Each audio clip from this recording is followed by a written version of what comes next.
Good morning students. बेटा आज मैं चैप्टर स्टार्ट करने लगा 3 मैट्रिसेस। बड़ा ਵਧੀਆ ਚੈਪਟਰ ਹੈ ਹਨਾ। ਤੇ ਅਗਰ ਸਕੋਰ ਵਾਈਜ਼ ਦੇਖੀਏ ਤਾਂ ਇਸ ਮੈਟ੍ਰਿਸਿਸ ਚੈਪਟਰ ਚੋਂ ਬੋਰਡਸ ਦੇ ਵਿੱਚ ਜੇਈ ਦੇ ਵਿੱਚ ਬਹੁਤ ਕੁਐਸਚਨਸ ਆਉਂਦੇ हैं ਹਨਾ। ਤਾਂ ਦੇਖਿਓ बेटा ਚੈਪਟਰ 3 ਦਾ ਨਾਮ ਹੈ बेटा मैट्रिसेस। सब तो पहले दी डेफिनेशन बेटा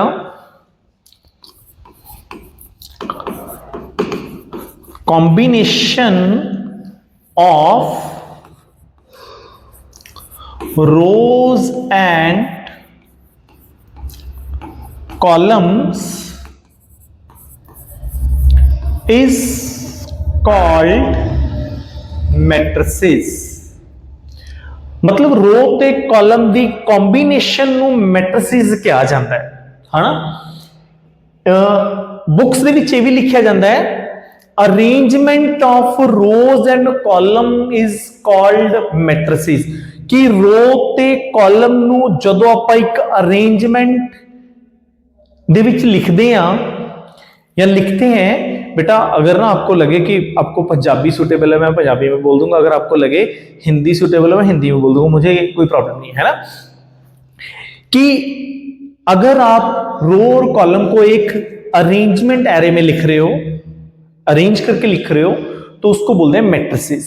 इसको लिखने के लिए आप ये वाली ब्रैकेट यूज करो, ये वाली ब्रैकेट यूज करो, कोई प्रॉब्लम नहीं। मान लो मैंने लिखा, इसमें लिखा 1, इसमें ना जो एलिमेंट्स हैं वो पॉजिटिव, नेगेटिव, फ्रैक्शन में, ठीक है, पॉइंट्स में, अंडर रूट में, जैसे मर्जी हो सकते हैं बेटा। अब जैसे मर्जी लिख लो, कोई प्रॉब्लम नहीं है ना। अब अगर यहां से देखूंगा तो बेटा वो रो 1 है, यहां से देखूंगा बेटा तो रो 2 है, यहां से देखूंगा तो बेटा रो 3 है। और अगर इधर से देखूं बेटा मैं तो ये कॉलम 1 है, ये कॉलम 2 है बेटा, ये कॉलम 3 है बेटा, ये कॉलम 4 है। मतलब ये एक ऐसी मैट्रिसेस है जिसमें 3 तो रो है बेटा और 4 कॉलम है, ठीक है, 3 रो और 4 कॉलम। मतलब रो और कॉलम को कंबाइन करके जो चीज दिख रही है हमें, जो चीज मिल रही है हमें, दैट इज कॉल्ड मैट्रिसेस। इसको बोलते हैं मैट्रिसेस। अब आगे क्या होता है, एक इसमें वर्ड आता है ऑर्डर। ऑर्डर ना हमें बताता है कि कौन सी मैट्रिक्स कैसी है, हम उसको क्या बोल सकते हैं। देखिए ऑर्डर को हम लिखते हैं m क्रॉस n की फॉर्म में। m हमें काउंट करनी होती है नंबर ऑफ रोज, हमें काउंट करनी होती है नंबर ऑफ रोज। n हमें काउंट करना होता है बेटा नंबर ऑफ कॉलम्स। इसमें हमें रोज काउंट करनी है बेटा, इसमें हमें कॉलम्स काउंट करने हैं। जैसे ये देख लो, इसमें रो कितनी है 3 और कॉलम कितने बेटा 4। तो इस मैट्रिक्स का जो ऑर्डर है बेटा वो 3 क्रॉस 4 है। आप इसको मल्टीप्लाई करके मत लिखना भाई। अगर आप इसको 12 लिख देते हो, ये क्रॉस को आप मल्टीप्लाई मान लेते हो और आप 12 लिख देते हो, तो ये 12 बेटा नंबर ऑफ एलिमेंट्स हैं, ये नंबर ऑफ एलिमेंट्स हैं, ऑर्डर नहीं है। अगर ऑर्डर पूछते हैं तो बेटा आपको इसी फॉर्म में लिखना पड़ेगा, m क्रॉस n की फॉर्म में 3 क्रॉस 4। अब देखो जैसे मैंने ये लिखा 1 2 3 0 -4 1 ऐसे लिखा मैंने। अब इसमें देखो कितनी रोज है बेटा 3 और कॉलम कितने बेटा 2। तो इसका ऑर्डर रहेगा बेटा 3 क्रॉस 2। इसका ऑर्डर रहेगा बेटा 3 क्रॉस 2, ठीक है, ध्यान रखना। इसका ऑर्डर रहेगा बेटा 3 क्रॉस 2। ऑर्डर हमें फाइंड करने के लिए आ सकता है पेपर में, आपको पता होना चाहिए कि ऑर्डर कैसा दिखता है, ठीक है। आगे बेटा जनरल मैट्रिक्स। जनरल मैट्रिक्स बेटा हमें जो एलिमेंट है उसकी लोकेशन बताती है कि कोई एलिमेंट कहां पे बैठा है और उसको क्या हमें बोलना है। जैसे मैं इसको 2-3 मेथड से बताऊंगा आपको, हर टीचर का बेटा अपना मेथड है ना। देखो बेटा हमें पता है कि यहां से शुरू होती है पहली रो, हमें पता है ना, अभी पढ़ा है, और यहां से शुरू होता है बेटा पहला कॉलम। मतलब जो एक एलिमेंट है, जो यहाँ पे बेटा एक एलिमेंट बैठा है, उसको दो बंदे देख रहे हैं, एक तो रो देख रही है, एक कॉलम देख रहा है, मतलब उस पे अपना हक दो बंदे जमा रहे हैं, एक रो और एक कॉलम, है ना। तो उस बंदे को हम दो तरीकों से रिप्रेजेंट करेंगे, उसको रो और कॉलम दो तरीकों से, है ना। देखो इसका मैंने नाम रखा A11, A11, A11 इसके पैर में दो क्यों है, 1 1 क्यों, A11 क्यों है ना। ये वाला बंदा बेटा रो को रिप्रेजेंट करता है, बेटा ये वाला बंदा कॉलम को रिप्रेजेंट करता है। मतलब ये एलिमेंट बोल रहा है कि मैं पहली रो में हूं और पहले कॉलम में हूं। अब आपको पता है यहां पे सेकंड कॉलम होगा, यहां पे थर्ड कॉलम होगा, यहां पे फोर्थ कॉलम होगा, अब तो चलते जाएंगे, है ना। यहां पे सेकंड रो होगी, यहां पे थर्ड रो होगी, यहां पे फोर्थ रो होगी, ऐसे रो चलती जाएंगी। अब बेटा यहां पे जो एलिमेंट है उसका नाम है A12, A12। इसका मीनिंग ये फर्स्ट रो में है और सेकंड कॉलम में है। अभी बेटा इस एलिमेंट का नाम क्या होना चाहिए, A13 first row third column. बेटा इस एलिमेंट का नाम क्या होना चाहिए, A14 first row fourth column. मतलब ऐसे बेटा ये चलते जाएंगे, ठीक है। आगे बेटा इस एलिमेंट का नाम मैंने लिखा 21।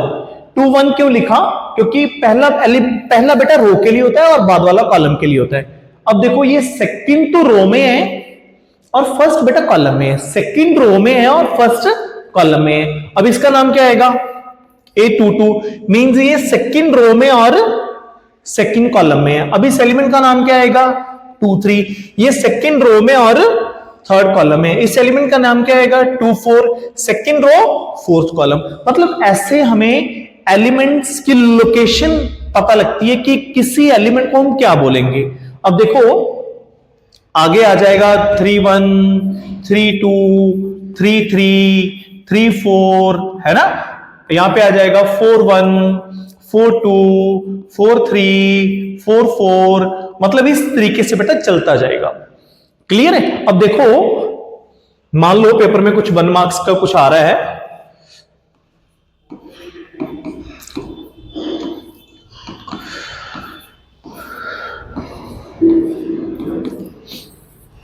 मैंने ये लिख लिया है ना।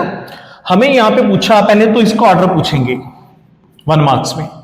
इसका ऑर्डर हमें पता होना चाहिए। हमें पता है पहले रो देखनी है, रो कितनी है 3 और कॉलम कितने हैं 4। तो इसका ऑर्डर आएगा 3 क्रॉस 4। अब मान लो हमसे पूछा जा रहा है 2 3, A23, A23 मींस जो एलिमेंट सेकंड रो में है और थर्ड कॉलम में।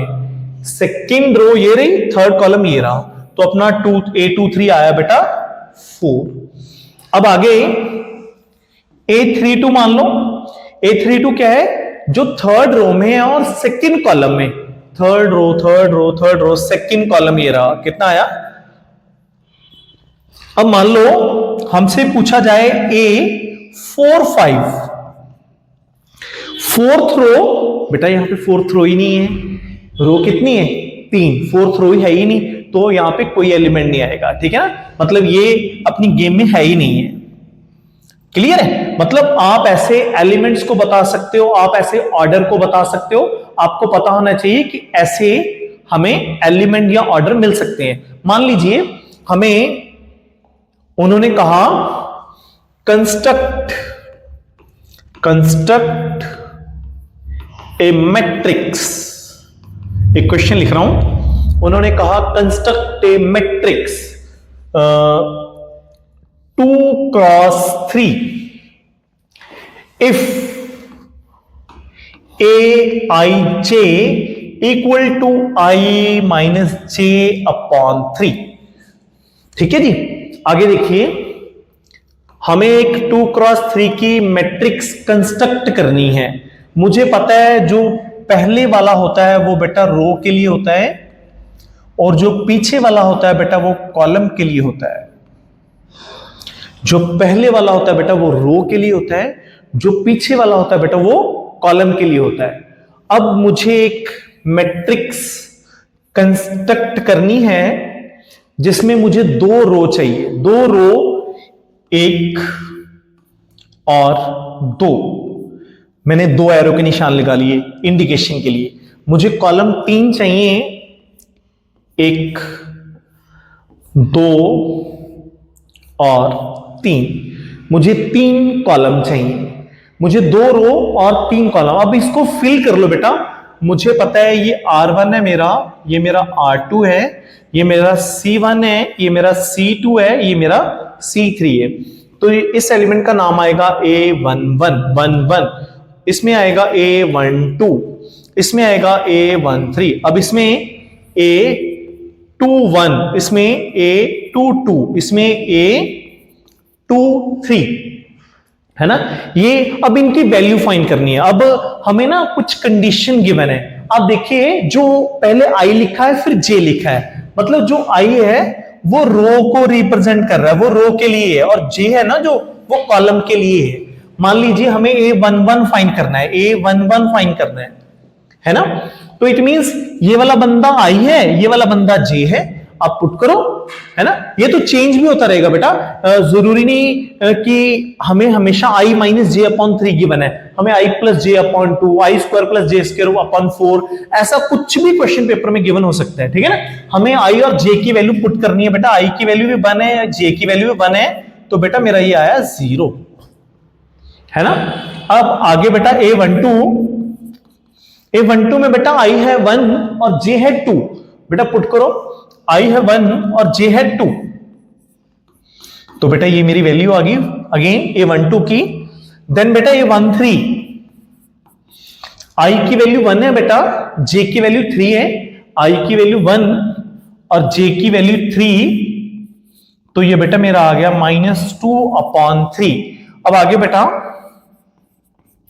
A21, बेटा इसमें मेरा I2 है और J 1 है, I2 है बेटा और J 1 है, ये बन गया बेटा 1/3। अब आगे बेटा A22, I2 पुट करो, J भी 2 पुट करो, ये बन गया बेटा 0। अब आगे बेटा A23, I बेटा 2 पुट करो, J 3 पुट करो, ये बन गया बेटा -1/3। अब मेरी सभी एलिमेंट्स की वैल्यू आ गई, तो बेटा ये पुट करो। A11 की है 0, A12 की है -1/3, A13 की है -2/3, देन A21 की, देन A22 की, देन A23 की। दिस इज आंसर बेटा। आपको पेपर में कोई भी मैट्रिक्स कंस्ट्रक्ट करने के लिए आ सकती है, 2x3, 3x2, 2x4, 4x3, anyone. तो बेटा आप ऐसे क्वेश्चन को सॉल्व करोगे, ठीक है। अब थोड़ी सी टाइप्स करवा रहा हूं बेटा, आज फर्स्ट लेक्चर है, ज्यादा नहीं करवाऊंगा, आप देख लेना। देखना बेटा types.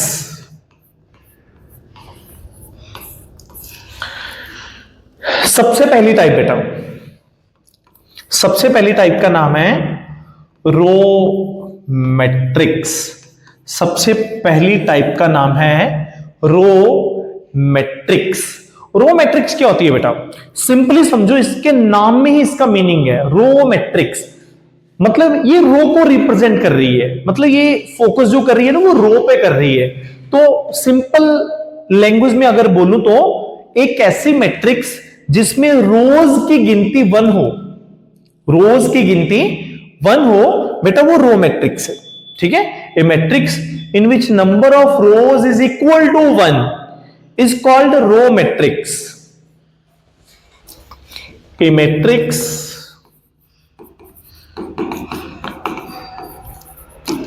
in which number of rows is equal to 1 is called row matrix. इसको अनदर वर्ड्स में क्या बोल सकते हो आप? इन अदर वर्ड्स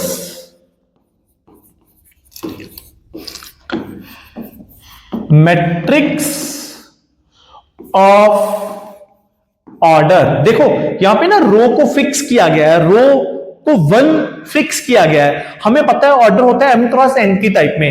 m रो के लिए होता है, n कॉलम के लिए होता है, तो आप रो को फिक्स कर दो, 1 क्रॉस n लिख दो। मतलब हमें ये कह रहे हैं कि कॉलम जितने मर्जी हो, कोई प्रॉब्लम नहीं है ना। तो एग्जांपल के तौर पे आप ऐसे लिख लो बेटा, ये देखो इसमें रो देखो, रो काउंट करो, रो 1 है, इसको ऐसे लिख लो बेटा, रो 1 है बेटा, कॉलम 2 है, बट हमें तो रो 1 चाहिए ना। इसमें देखो बेटा, एक रो है बेटा, 3 कॉलम है, कॉलम कम हो रहे हैं ज्यादा हो रहे हैं कोई प्रॉब्लम नहीं, हमें रो को फिक्स करना है, हमें रो कितनी दिखानी है बेटा 1। तो जहां पे भी रो की गिनती 1 होगी बेटा वो रो मैट्रिक्स है। क्लियर है? आगे बेटा सेकंड टाइप है बेटा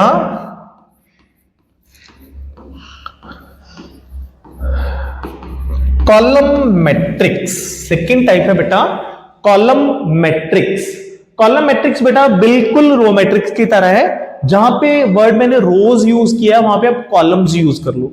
a matrix in which number of columns is equal to 1 is called column matrix. In other words matrix of order, अब उल्टा हो जाएगा, m क्रॉस 1 हो जाएगा, यहां पे कॉलम फिक्स हो गया, m क्रॉस 1 है ना, ये लिख लेना। चलो मैं लिख ही देता हूं, ए matrix in which number of columns is equal to 1 is called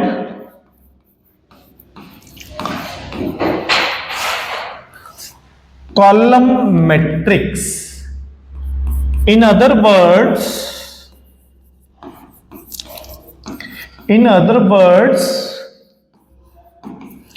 matrix of order m cross 1।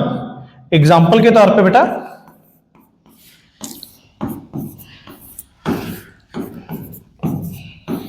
ठीक है बेटा आप थर्ड डेफिनेशन है row column matrix. Row column matrix क्या होती है बेटा? A matrix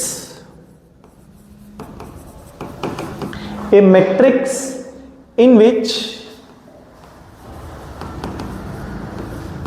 number of rows and number of columns is equal to 1। एक मैट्रिक्स बेटा जिसमें रो और कॉलम दोनों की ही काउंटिंग, दोनों की ही गिनती एक हो बेटा, ठीक है। इसमें ऑर्डर है बेटा जो फिक्स होगा वो हो गया बेटा 1 क्रॉस 1। इसमें बेटा आप एक एलिमेंट ही लिख पाओगे, कोई भी लिख लो, है ना। आप इसमें कहीं पे भी एलिमेंट को इंक्रीज नहीं कर पाओगे, क्योंकि इंक्रीज करोगे या तो रो बढ़ जाएंगी बेटा या कॉलम बढ़ जाएंगे। इसलिए बेटा एक सिंगल एलिमेंट जब लिखते हैं बेटा उसको रो कॉलम मैट्रिक्स बोलते हैं, है ना। अब फोर्थ डेफिनेशन है बेटा रो कॉलम के बाद है बेटा रेक्टेंगुलर मैट्रिक्स। रेक्टेंगुलर मैट्रिक्स क्या होती है बेटा? जिसमें रो और कॉलम की जो गिनती है बेटा वो इक्वल ना हो। रो और कॉलम की जो गिनती है बेटा वो इक्वल ना हो, उसको बोलते हैं रेक्टेंगुलर मैट्रिक्स। इसको आप लिख सकते हो in a matrix in which number of rows is not equal to number of columns is called rectangular matrix. इसको ऐसे भी लिख सकते हो बेटा m is not equal to n, है ना। इसमें आप ऐसे लिख लो,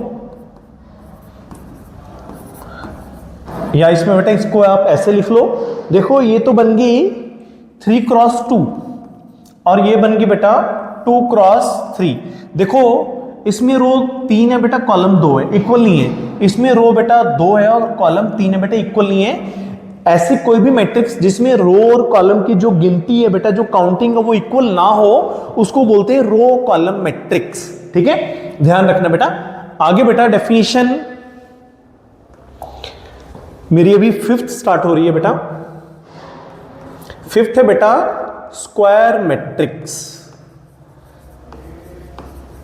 square matrix, square matrix, square matrix होती है बेटा जिसमें रो और कॉलम इक्वल हो। ठीक है, आप लिखो यहां पे a matrix,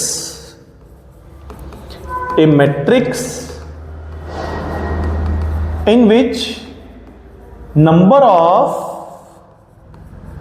rows is equal to number of columns is called square matrix. In other words,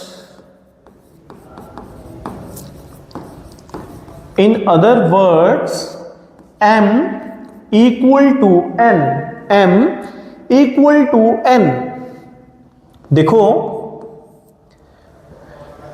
इसमें रो और कॉलम इक्वल है तो ये बेटा स्क्वायर मैट्रिक्स है। ये ना 4 टाइप्स, मतलब इसको बोल सकते हैं, इसको रो मैट्रिक्स भी बोल सकते हैं, इसको कॉलम भी बोल सकते हैं, इसको रो कॉलम भी बोल सकते हैं और इसको बेटा स्क्वायर भी बोल सकते हैं। ठीक है, आगे बेटा, आगे बेटा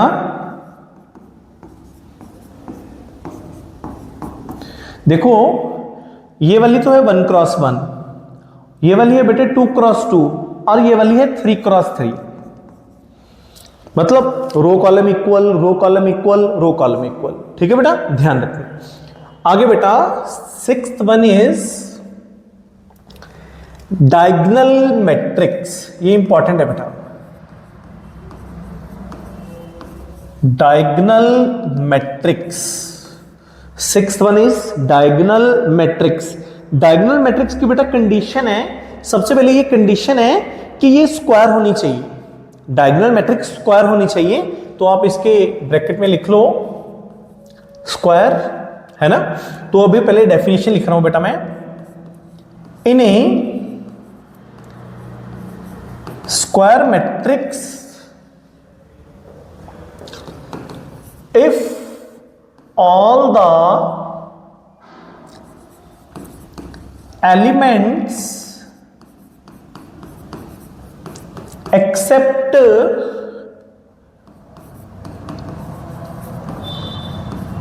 diagonals are 0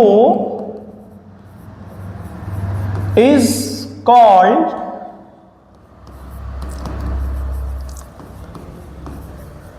डायगोनल मैट्रिक्स, है ना। इसको ध्यान से देखते हैं बेटा। बेटा मैंने पहले एक स्क्वायर मैट्रिक्स बनाई, मैंने लिख लिया 3 2 1 4 5 6 7 8 9। ठीक है, पहले तो डायगोनल एलिमेंट्स कौन से होते हैं, डायगोनल एलिमेंट्स कौन से होते हैं। डायगोनल एलिमेंट्स बेटा ये वाले होते हैं। इसको बोलना है 3 5 9, 9 5 3 भी नहीं बोलना बेटा, इनको बोलना है 3 5 9। इन्होंने ये कहा है एक स्क्वायर मैट्रिक्स में ये वाले डायगोनल एलिमेंट्स को छोड़ के अगर बाकी सभी एलिमेंट्स 0 हो जाएं, बाकी सभी एलिमेंट्स 0 हो जाएं तो ऐसी दिखने वाली जो मैट्रिक्स है बेटा उसको बोलते हैं डायगोनल मैट्रिक्स।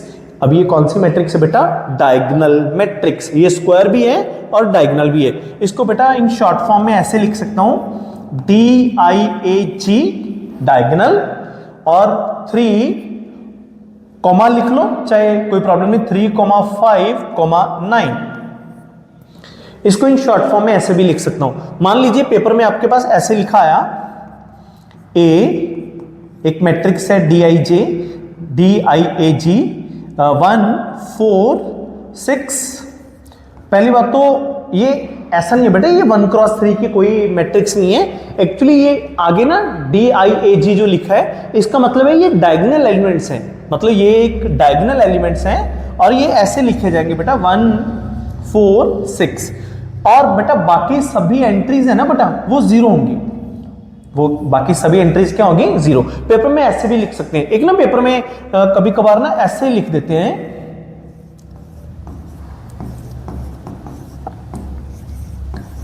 ऐसे लिख दिया बेटा, बेटा ये डायगोनल नहीं है, ऐसा बेटा डायगोनल, मतलब ये देखो मैट्रिक्स की स्टार्टिंग है और ये बेटा एंडिंग है, तो डायगोनल एलिमेंट्स वहीं से जाएंगे, स्टार्टिंग टू एंडिंग। ये बेटा स्टार्टिंग नहीं है, ये एंडिंग नहीं है, ठीक है, ध्यान रखना। तो ये डायगोनल मतलब ये ट्रिक है ना, याद रखने का। तो ये डायगोनल मैट्रिक्स नहीं है बेटा, this is not a diagonal, this is only A square matrix, only square matrix, not diagonal. तो डायगोनल ऐसी है बेटा, ठीक है, ध्यान रखना बेटा। आगे देखना बेटा, मेरी थी ये नंबर 6, अब मेरी है बेटा नंबर 7। नंबर 7 है बेटा स्केलर मैट्रिक्स। नंबर 7 है बेटा स्केलर मैट्रिक्स। अब स्केलर मैट्रिक्स क्या चीज है ना?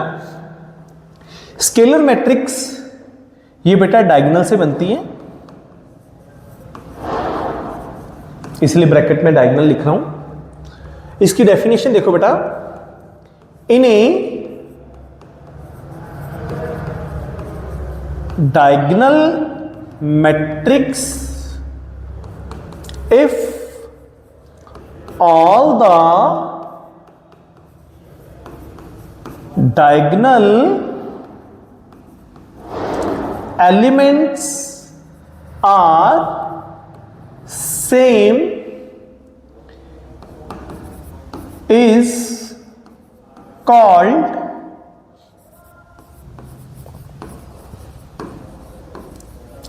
Scalar matrix.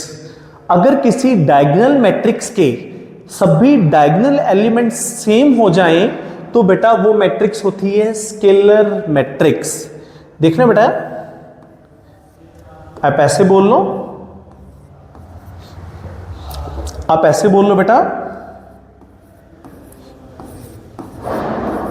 देखो ना ये डायगोनल भी है और स्केलर भी है, क्योंकि इनके जो डायगोनल एलिमेंट्स है ना बेटा वो सेम है, इनके जो डायगोनल एलिमेंट्स है बेटा वो सेम है। तो आप ऐसे बोल सकते हो ना, इसको बोलते हैं स्केलर मैट्रिक्स। एक ना पीछे जो डेफिनेशन मैंने करवाई है ना उसमें एक चीज और ऐड ऑन कर लो,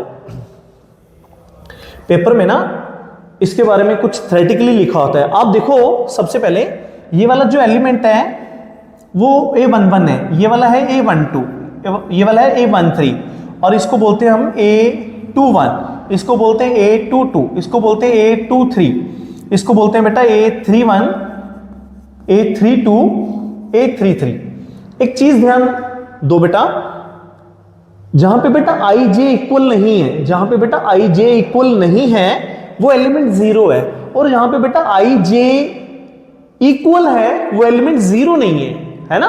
तो आप इसको ऐसे भी लिख सकते हो, if Aij equal to 0 when I is not equal to j, or Aij is not equal to 0 when I equal to j, that matrix is also called diagonal matrix। इसको आप ऐसे भी लिख सकते हो, है ना, पेपर में कभी कभार ऐसा आ जाता है, एमसीक्यूज में आ जाता है, तो आप ध्यान रखना बेटा, ठीक है। आगे देखना बेटा, आगे आप ये देखिए, अगेन इसमें भी आप ऐसा लिख सकते हो, Aij equal to 0 when I is not equal to j, Aij equal to some element k। अब मैं इसमें k का नाम क्यों नहीं दे रहा, उसमें नॉट इक्वल टू 0 क्यों लिखा था मैंने, क्योंकि वहां पे एलिमेंट डिफरेंट हो सकते हैं, इसमें एलिमेंट सेम होंगे तो उनको मैंने k का नाम दे दिया, है ना। k कब होगा, जब i इक्वल टू j होगा। डन है बेटा, ध्यान रखना, इंपॉर्टेंट डेफिनेशन है बेटा स्केलर मैट्रिक्स। अब इसके बाद है बेटा 8th one is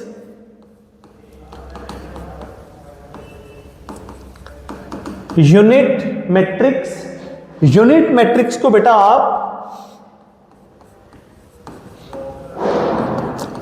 identity matrix भी बोल सकते हो बेटा, यूनिट मैट्रिक्स को आप आइडेंटिटी मैट्रिक्स भी बोल सकते हो। अब देखो यूनिट मैट्रिक्स या आइडेंटिटी मैट्रिक्स ये भी बेटा डायगोनल से ही बनती है बेटा, फ्रॉम डायगोनल, ये भी बेटा डायगोनल से ही बनती है। ठीक है, अब मैं इसकी डेफिनेशन क्या लिख रहा हूं, in a diagonal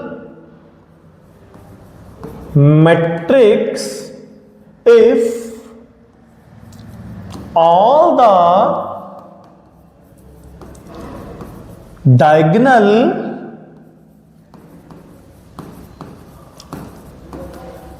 elements are equal to 1, यहां पे 1 2 3 4 कुछ भी हो सकता है, बट यहां पे फिक्स है, इक्वल टू 1 ही होगा। Equal to 1 is called identity matrix. देखिए ये वाली ऐसे भी लिख लो आप,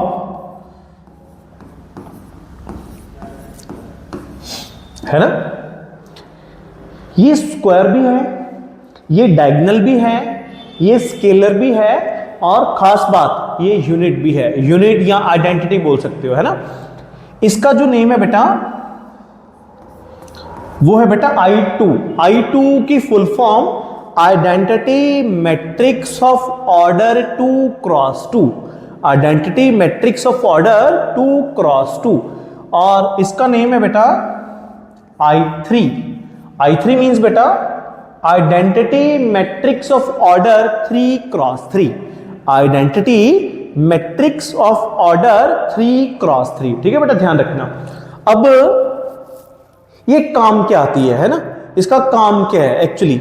अब मान लीजिए कभी मेरे पास ऐसा लिखा आ गया a+5, अब a है ना जो, वो है एक मैट्रिक्स, a है जो एक मैट्रिक्स, और ये है बेटे एक एलिमेंट।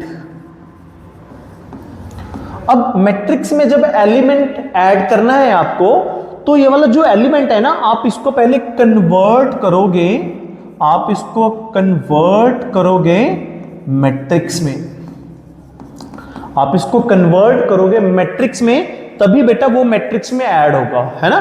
तो आप मान लीजिए आपके पास 5 है बेटा, आप उसको 5 × 1 लिख लो। अब यहां पे आपकी मर्जी है, आप 1 को आप I2 लिख लो, चाहे आप उसको बेटा I3 लिख लो, अकॉर्डिंग टू गिवन मैट्रिक्स आपको चाहिए क्या, आप इसको देख लेना। अगर ये 2 क्रॉस 2 की है तो उसको भी 2 क्रॉस 2 में कन्वर्ट कर लो, अगर ये 3 क्रॉस 3 की है तो आप उसको भी 3 क्रॉस 3 में कन्वर्ट कर लो, है ना। तो आप इसको आगे लिख सकते हो बेटा, ये बन गया बेटा 5 0 0 5। अब ये क्या बन गया बेटा,